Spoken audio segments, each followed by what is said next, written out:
नंद बाबा से पूछा, अपने से मारा? कहा मेरे शालीग्राम को खा गया ये। मैया भी कहती है, बड़ा उद्यमी हो गया लाला तू। नंद बाबा कहते हैं, मैं रोज पंचामृत से स्नान कराता हूँ ना, तो इसलिए इसने समझा होगा कि ये कोई गुलाब जामुन है, मीठा मीठा लगता होगा, इसलिए इसने खा लिया होगा। मैया कहती, अगर इसे ऐसे ही हम छोड़ते रहे तो बिगड़ जाएगा। मैया थोड़ा डराती कन्हैया को, लेकिन वो तो नटखटे मारा। उनकी लीला अपरंपार है। एक दिन मैया प्रसाद बना रही थी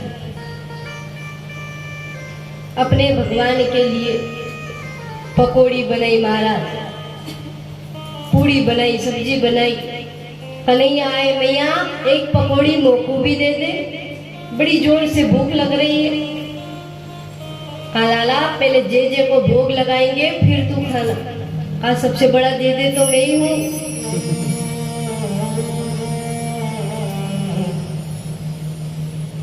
जिद करने लग जाते हैं, मैया मेरे को भी दे। मैया फिर उनको चिल्ला देती है, बाहर जाकर बैठ जाते हैं, क्रोधित हो जाते हैं। मैया ने जैसे ही मना करी, महाराज गुस्सा आ गया, गाल भुगा लिए बैठ गए। मैया तुझसे बात नहीं करूंगा, तू मेरी मैया नहीं है। मुझे चिल्लाती है, क्रोध करती है। कन्हैया को गुस्सा आया, महाराज घुटमन चलते हुए गए और यशोदा मैया की दादी सासू की समय की मटकी रखी थी वहां पर। जहाँ ये पत्थर लिया और उस मटकी पे मार दिया। उनको लगा कि खाली आवाज करेगी, पर वहां तो देखे तो फूट गई। कन्हैया घबरा गए, मटकी तो फूट गई, कितनी पुरानी मटकी थी, अब मैया और मारेगी। अब क्या करना चाहिए? तो वो रोने लग जाते हैं। कुछ बच्चे होते हैं ना हमारे घर में, स्वयं गलती करते हैं और बड़े के डर से स्वयं रोने भी लग जाते हैं कि बड़े हमें कुछ बोलेंगे, इसलिए स्वयं रोने भी लग जाते हैं। झूठ मूठ के आंसू लगा लिए महाराज, झूठ मूठ के आंसू कैसे?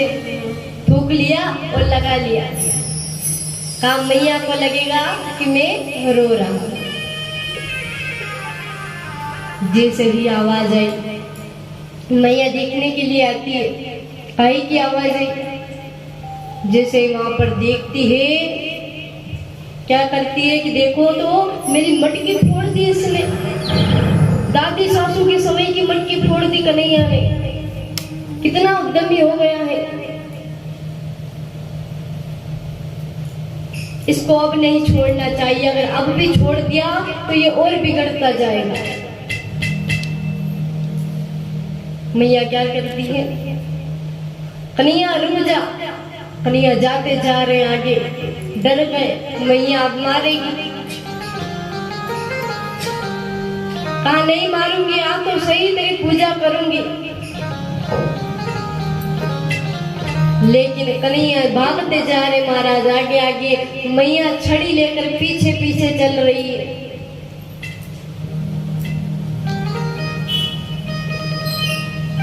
कहा कन्हैया रुक जा।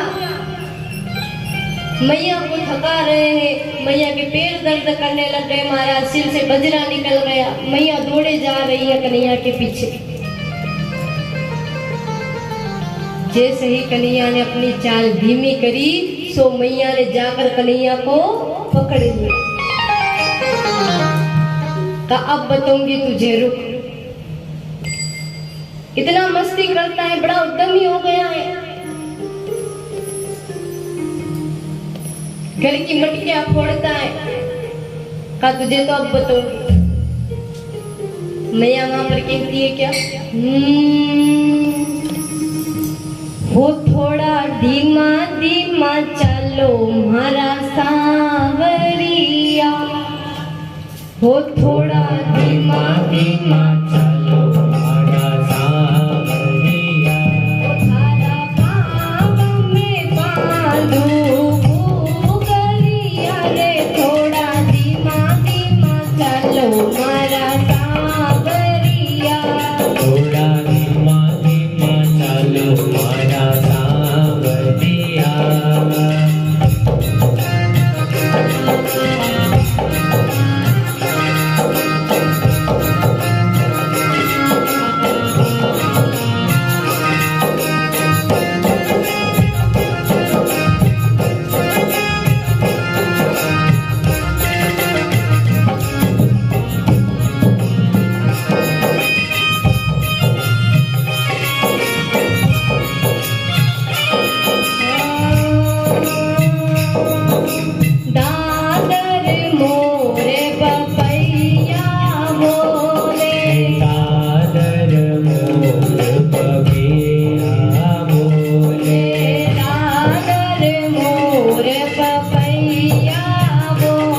सुंदर स्नान कराया, तैयार कराया और मैया कन्हैया को अपने आंगन में नचा रही थी। महाराज नचा रही थी, एक गोपी ने दूर से देख लिया, परमात्मा नाच रहे हैं, कितना सुंदर लग रहा है। वो एक गोपी जा करके दूसरी गोपी से कहती है, कहा सखी मैंने आज एक बड़ा विचित्र दृश्य देखा। कहा क्या देख लिया? कहा सृष्टि को नचाने वाला आज खुद नाच रहा है, पर ब्रह्मा साक्षात नाच रहा है। अब महाराज कन्हैया नाचे और गोपियां ना देखे, ये हो सकता है? गोपियां क्या कहती है कि हमें भी नंद रानी जी के महल में जाना चाहिए, हम भी देखेंगे। लेकिन नंद रानी जी क्या पता हमें आने दे कि नहीं आने दे। सब गोपियां एक दिन पहले ही महाराज योजना बना लेती है कि सब कल इतनी बजे यहाँ पर एकत्रित हो जाना, हम सब झुंड बनाकर कन्हैया के दर्शन करने के लिए जाएंगे। सारी गोपियां कहती हैं ठीक है। अब महाराज प्रातः होती है, सब गोपियां एक जगह एकत्रित हो जाती है। सारी गोपियों के नेत्र सजल हो गए, आज उस पर ब्रह्मा के दर्शन हमें मिलेंगे। जो स्वयं सृष्टि को नचाता है, आज हम सब उसे नाचता हुआ देखेंगे। लेकिन जाएं कैसे हम सब दर्शन करने के लिए? सासू जी तो हमें घर से जाने ही नहीं दे। महाराज सासू जी, कोई सासू जी बड़ी खतरनाक होती है कि खुद सब जगह चली जाती, लेकिन बहुओं को नहीं जाने देती। आप यहाँ बैठे, आपका नहीं बोल रही हो, लेकिन कुछ सासू माँ ऐसी होती है कि स्वयं सब जगह चली जाएगी, लेकिन बहू की बारी आए जाएगी। एक गांव में एक कथा हो रही थी महाराज। सासू जी खुद तो गई नहीं, बीच डेली में बैठ गई और नाक्सा की डब्बी ले गई। बीच डेली में बैठ गई, बहू का तो मन हुई, वो बहू तो भगत थी महाराज। दूसरे आस पड़ोसी आए, कहा लाड़ी कथा में चाले, कहा डोकर जी तो बीच में बैठी है नाक्सा की डब्बी लेने, मैं कहा जाऊं या डेली छोड़े दे जाऊं, यहाँ तो बैठी वे, खुद भी नहीं जावे, हमारे भी नहीं जावा दे। कोई सासू माँ बड़ी खतरनाक होती। तो गोपियां कह रही है हमारी सासू जी तो हमें जाने नहीं देगी, हम बहुए हैं। ब्रज में महाराज ऐसा रिवाज होता है कि नई नई बहू आती है तो उन्हें पर्दे में रहना पड़ता है, और सासू जी मना कर देगी। अब इधर सासू जी से तो पूछ नहीं सकते, तो सारी गोपियां क्या करती हैं कि अपने घर की सारी मटकी, जितनी भी मटकी थी, सासू जी तो मंदिर गई थी, अपने घर की जितनी भी मटकी थी गोपियां फोड़ देती है। अपने घर की मटकियां, जितनी भी मटकियां थी सब फोड़ दी। हमारा सासू जी आई मंदिर से, देखा लाड़ी ये मटकी किसने फोड़ दी? गोपिया ने कहा माँ जी वो नंद का छोरा है ना कन्हैया, वो आया था और हमारे घर की सारी मटकी फोड़ गया।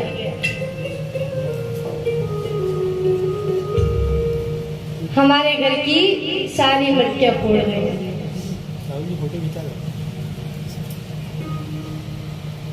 कब से नंद के छोरे ने मटकी फोड़ दी।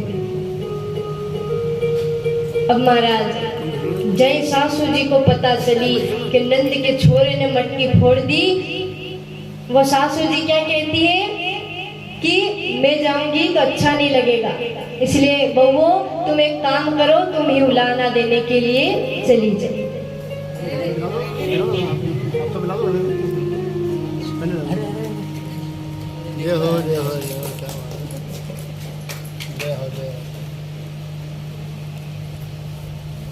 वो सासू जी अपनी बहुओं से कह रही है कि मैं जाऊंगी तो अच्छा नहीं लगेगा, इसलिए तुम जाओ।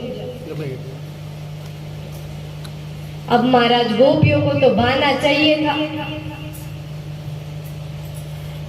सासू माँ ने भी कह दिया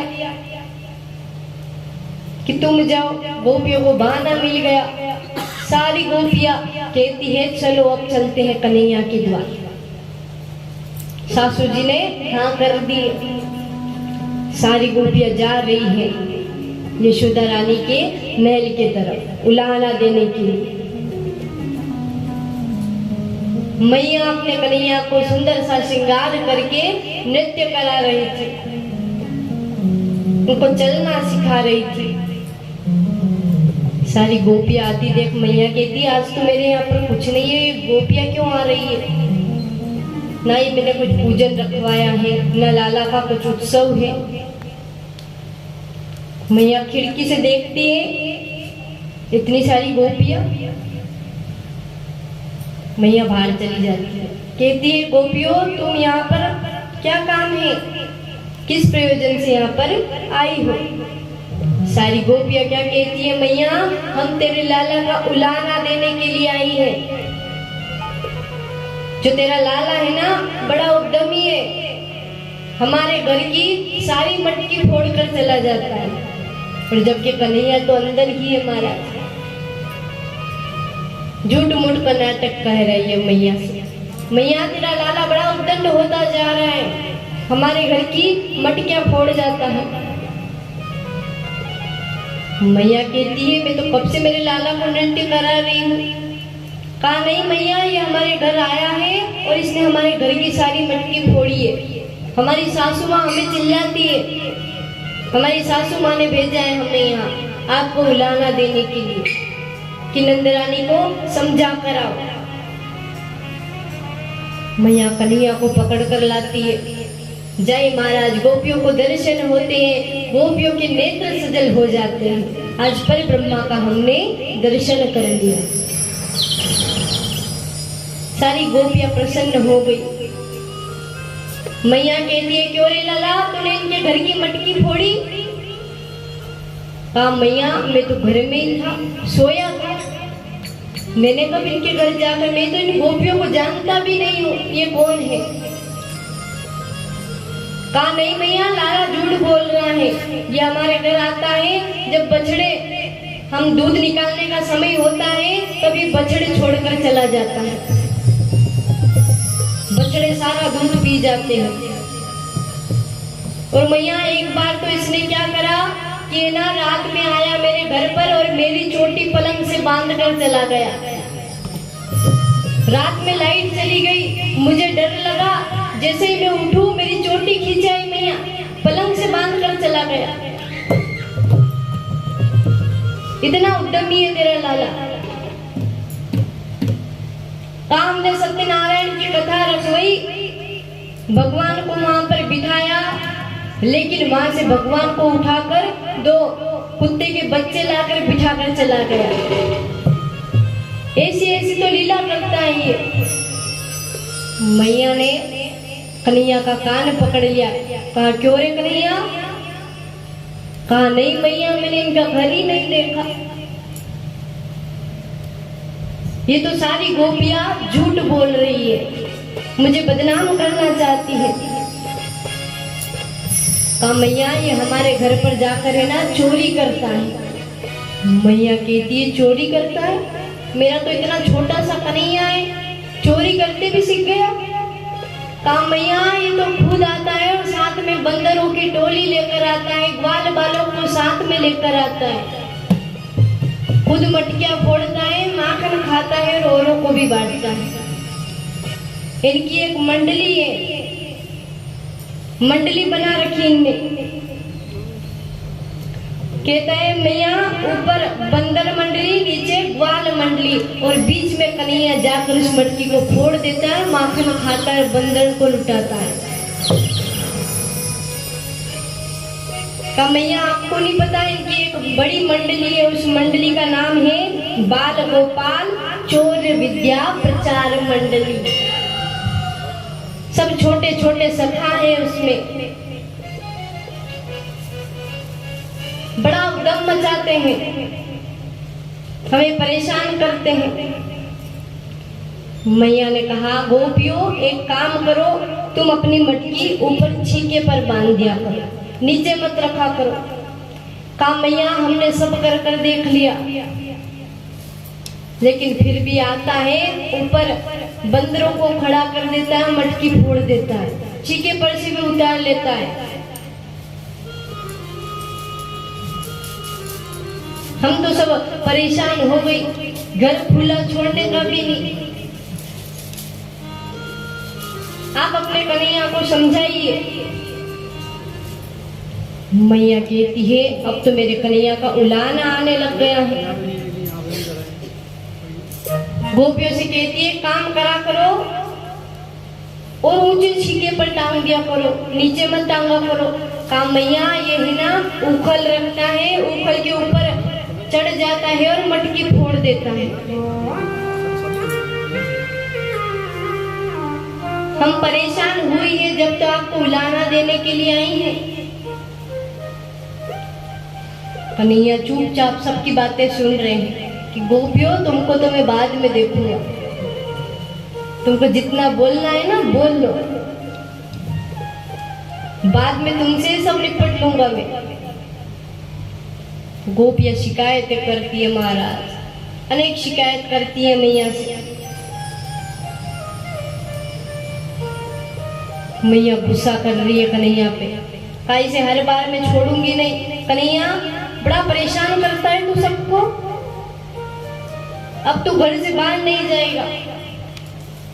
मैया ने रात्रि में कन्हैया को भोजन करवाया महाराज, और सुंदर सा श्रृंगार कर कर काजल लगाया है मैया ने, और पल्ले में सुला दिया। जैसे ही सवेरे हुई, कन्हैया उठे, सोई आंख मसल मसल कर महाराज काजल फैला लिया, जगन्नाथ भगवान की तरह आंखें कर ली, और चलकर मैया जहां पर माखन निकाल रही थी वहां पर आ जाते हैं।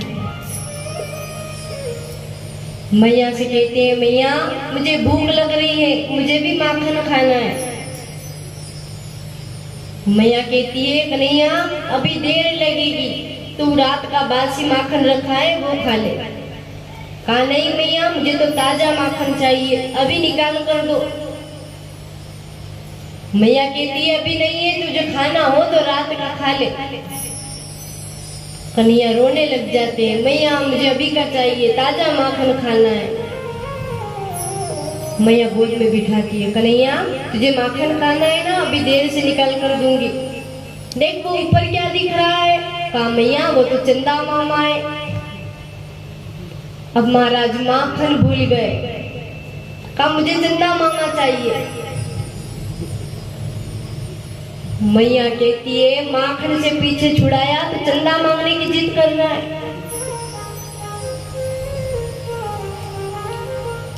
कहा, मैया मुझे चंदा मामा चाहिए। मैया कहती, बेटा वो तो ऊपर है। कहा, नहीं चाहिए। मैया एक थाली में पानी भर कर लाती है और चांद का प्रतिबिंब दिखाती है और कहती, ये ले आ गया चंदा मामा। कन्हैया समझते हैं, मैया ये तो जल है, ये तो पानी है, मुझे तो वही चंदा मामा चाहिए। मैया कहती है, अब इसको कहां से ला कर दूं। गोदी में बिठाया, कहा, कन्हैया तुझे माखन भी नहीं चाहिए, चंदा मामा भी मत ले, मैं तुझे एक है ना सुंदर सी प्यारी सी बहू ला कर दूं। अब महाराज जाई बहू का नाम सुना तो माखन चंदा सब भूल गए। मैया मुझे तो बहू चाहिए। अब महाराज छोटे छोटे बच्चों को क्या मालूम बहू क्या होती है। माँ ने कह दिया कि बहू लाएंगे तो जिद पकड़ ली।